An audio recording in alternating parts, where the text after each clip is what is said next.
Good morning বন্ধুসকল, ৰাধে ৰাধে। আজি মই ব্লগটো চাহ বনোৱাৰ পৰা আৰম্ভ কৰিছোঁ। এতিয়া পুৱা 7 বাজিছে।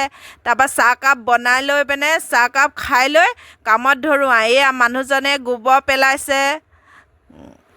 ময়ো আমাৰ ভগা চিগা ঘৰটো অকণমান চাফা কৰোঁ বুলি ভাবিছোঁ। গোটেই মকৰা জাল হৈছে আৰু বহুত দিন মকৰা জাল চাফা কৰাই নাই। এনেকুৱা গৰমৰ কাৰণত একো কৰিবই পৰা নাই। তাৰপিছত এইফালে মানুহজন আৰু ল'ৰাজনে অকস্মাত এফালে যাবলগীয়া হ'ল। কি কাৰণে যাবলগীয়া হৈছে মই আপোনালোকক ব্লগটো পাছত কৈ আছোঁ। আপোনালোকে খালি ব্লগটো শেষলৈকে চাই থাকিব, তেতিয়া গম পাব। শ্ৰী ৰাধা বন্ধুসকল, আমাৰ মানে জুই ধৰোঁ যে ইমান ধোঁৱা দেখিছে নাই, এলান্ধুখিনি কিমান হৈ গৈছে। এইবোৰ এতিয়া ঘৰটো আকৌ নতুনকৈ বনালেহে ভালকৈ পৰিষ্কাৰ হ'ব, নহ'বা মানে এইখিনি পৰিষ্কাৰ নহয় আৰু। যিমান চফা কৰিলোঁ এনেকৈয়ে থাকিব লাগিব যেতিয়ালৈকে ঘৰটো বনাব নোৱাৰোঁ। বন্ধুসকল, এইবিলাক সৰু সুৰা কামবিলাক কৰিয়ে দিনটো পাৰ কৰোঁ আৰু। এইবিলাক নকৰিলে হ'ব জানো? আমাৰ মনুষ্য জীৱনটো হ'ল আমাৰ কৰ্মময়ী জীৱন। আমি কৰ্মময়ী জীৱনত কৰ্ম নকৰিলে কেনেকৈ চলিব পাৰিম ন? সেইকাৰণে এইবিলাককে কৰি আৰু দিনটো পাৰ কৰোঁ আৰু। এজনী মাইকী মানুহ হ'ল ঘৰখনৰ দায়িত্বত ৰন্ধা বঢ়া কৰা, ঘৰ চোতাল সৰা, বাচন ধোৱা, আৰু এজন পুৰুষৰ দায়িত্ব হ'ল ঘৰৰ বাহিৰৰ পৰা ওলাই গৈ ইনকম কৰি আনি পিনে ঘৰখন প্ৰতিপাল কৰা দায়িত্ব। শ্ৰী ৰাধা বন্ধুসকল, আপোনালোকক মই সদায় এটা কথা ক'বলৈ পাহৰোঁ।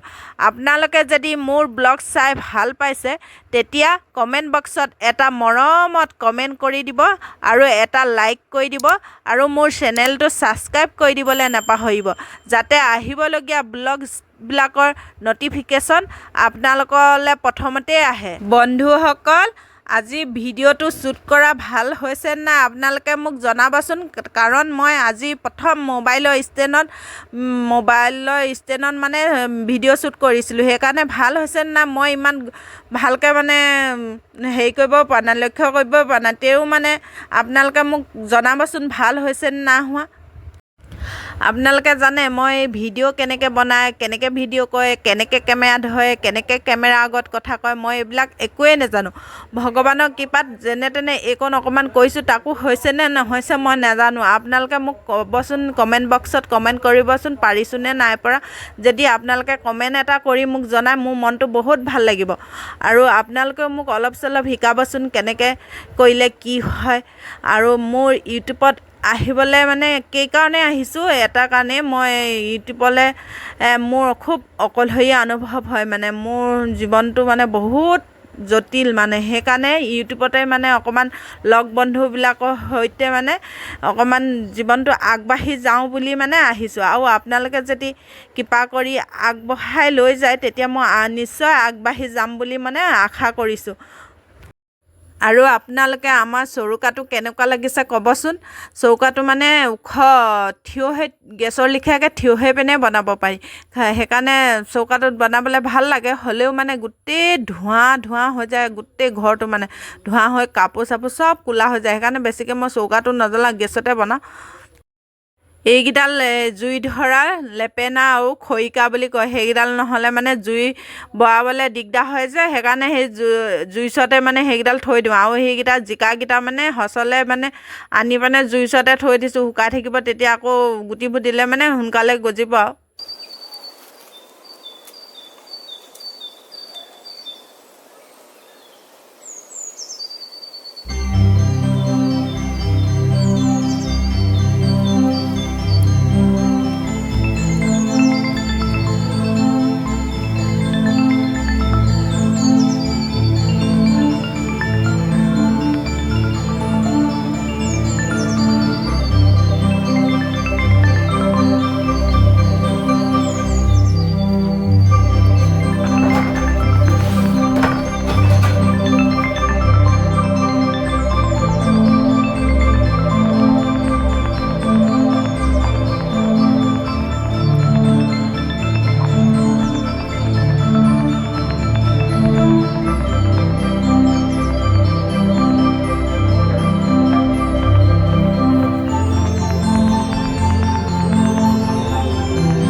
এইকেইদিন গৰম কেনেকুৱা পাইছে বাৰু আপোনালোকে? আজি 20 দিন 22 দিনমান বেছি হৈ গ'ল, গৰমত মানে কিবা লগা হৈ গৈছে। কেতিয়া জানো বৰষুণ দিব। আজিৰ পৰা অলপ অলপ বতৰটো হেৰি হৈছে, এতিয়া বৰষুণ দিয়ে নে নিদিয়ে ভগৱানে জানিব আৰু। ৰাতিপুৱা কাম বনকেইটা কৰোঁতে পানী নাখালে নহয়, 2 লিটাৰ 3 লিটাৰমান পানী খাইহে কাম কৰিব পাৰোঁ, নহ'বা উশাহটো ছুটি হৈ যায়। এতিয়া এই কুকুৰাকেইটাক দানাটো দি লৈছোঁ। তাৰপিছত আমাৰ ল'ৰাটোৱে আৰু দেউতাকে অথনি ওলাই গৈছিলে যে, তাৰপিছত মই ক'ম বুলি কৈছিলোঁ পাছত মানে এই কুকুৰটো দেখিছে নাই, এই টমি, সি মানে আমাৰ ল'ৰাটো খেলি থাকোঁতে গবা মাৰি ধৰিছিলে, সি শুই আছিলে, ঘপককৈ গম নাপালে মানে সিও চক খাই তাক কামুৰি দিলে, সেইকাৰণে তাক মেডিকেললৈ লৈ গৈছিলে। তাৰপৰা বেজী দিলে আৰু এতিয়া দুটা দিছে, 3 দিনৰ আঁতৰি আকৌ যাব লাগিব। এতিয়া মই এই ব্লগটো ইমানতে সামৰণি মাৰিছোঁ। আপোনালোকেও কৰ্মময়ী জীৱনটো বহুত উন্নতি কৰক, সেয়ে মোৰ ভগৱানৰ ওচৰত প্ৰাৰ্থনা।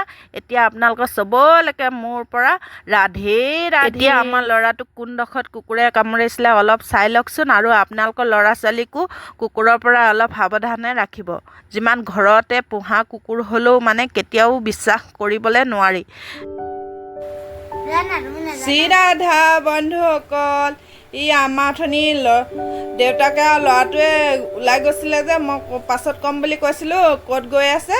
এয়া চাওকচোন ক'ত গৈ আছে বুলি, মেডিকেললৈ গৈছিলে মানে। এই ল'ৰাটো কালি কুকুৰে কামুৰিলে, তাৰপিছত সেই বেজী দিবলৈ নিছিলে। তাৰপিছত এই চব দাঁত একদম বহি গ'ল।